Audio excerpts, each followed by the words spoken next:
Bismillahirrahmanirrahim. Assalamualaikum warahmatullahi wabarakatuh. Raditu billahi robba wa bil islami dina wa bi muhammadin nabiyya wa rasul amma ba'd. Pertama-tama marilah kita senantiasa mengucapkan puji dan syukur atas kehadirat Allah Subhanahu wa taala, karena atas berkat limpahan rahmat dan hidayahnya lah salah satunya berupa nikmat kesehatan sehingga kita masih diberikan kesempatan untuk melaksanakan aktivitas kita sebagaimana mestinya. Tak lupa pula salawat serta salam senantiasa tercurahkan kepada junjungan kita Nabi Allah Muhammad Sallallahu Alaihi Wasallam, kepada keluarganya, para sahabatnya, serta para pengikutnya yang senantiasa masih beristiqomah menjalankan ajaran beliau. Baiklah, untuk mengefisienkan waktu, saya atas nama Nur Asma akan menyampaikan beberapa materi untuk memenuhi tugas UAS mata kuliah analisis tingkat kesehatan bank syariah. Baik, langsung saja ke materi yang pertama, yaitu transparansi dan kualitas data bank syariah. Pengertian transparansi adalah prinsip menciptakan kepercayaan timbal balik antara pemerintah dan masyarakat melalui penyediaan informasi dan menjamin kemudahan di dalam memperoleh informasi. Adalah suatu kebutuhan penting masyarakat untuk berpartisipasi dalam pengelolaan daerah. Tujuan dari transparansi adalah membangun rasa saling percaya antar pemerintah dengan publik, di mana pemerintah harus memberikan informasi akurat bagi publik yang membutuhkan. Manfaat dari transparansi sendiri yaitu untuk menciptakan kepercayaan timbal balik antar pemerintah, masyarakat melalui penyediaan informasi dan menjamin kemudahan di dalam memperoleh informasi yang akurat dan jelas. Selanjutnya, kualitas data bank syariah. Kualitas data bank syariah mengacu pada keadaan informasi kualitatif atau kuantitatif. Ada banyak definisi tentang kualitas data, tetapi data umumnya dianggap berkualitas tinggi jika sesuai untuk tujuan penggunaan dalam operasi, pengambilan keputusan, dan perencanaan. Selain itu, data dianggap berkualitas tinggi jika benar mewakili konstruksi dunia nyata yang dirujuknya. Selain itu, terlepas dari definisi ini, seiring dengan meningkatnya jumlah sumber data, pertanyaan tentang konsistensi data internal menjadi signifikan, terlepas dari kesesuaian untuk digunakan untuk tujuan eksternal tertentu.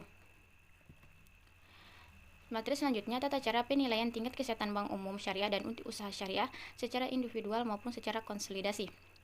Yang pertama, tata cara penilaian tingkat kesehatan bank umum syariah dan unit usaha syariah secara individual. Peningkatan tingkat kesehatan bank secara individual untuk bank umum syariah mencakup penilaian terhadap faktor risiko, good corporate governance, rentabilitas, dan permodalan. Sedangkan unit usaha syariah wajib melakukan penilaian tingkat kesehatan bank secara individual sebagaimana dimaksud dalam pasal 2 ayat 4 dengan cakupan penilaian terhadap faktor profil risiko atau risk profile. Penilaian kualitas penerapan manajemen risiko terdiri dari 1. Tata kelola risiko, 2. Kerangka manajemen risiko, 3. Proses manajemen risiko, kecukupan modal sumber daya, dan kecukupan sistem informasi manajemen, 4. Kecukupan sistem pengendalian risiko dengan memperhatikan karakteristik dan kompleksitas usaha bank. Penetapan peringkat risiko, penetapan peringkat faktor profil risiko. Penilaian faktor good corporate governance atau GCG. Penilaian faktor good corporate governance bagi bank umum syariah merupakan penilaian terhadap kualitas manajemen bank atas pelaksanaan 5 prinsip good corporate governance, yaitu transparansi, akuntabilitas, pertanggungjawaban, profesional, dan kewajaran. Prinsip good corporate governance dan fokus penelitian terhadap pelaksanaan prinsip good corporate.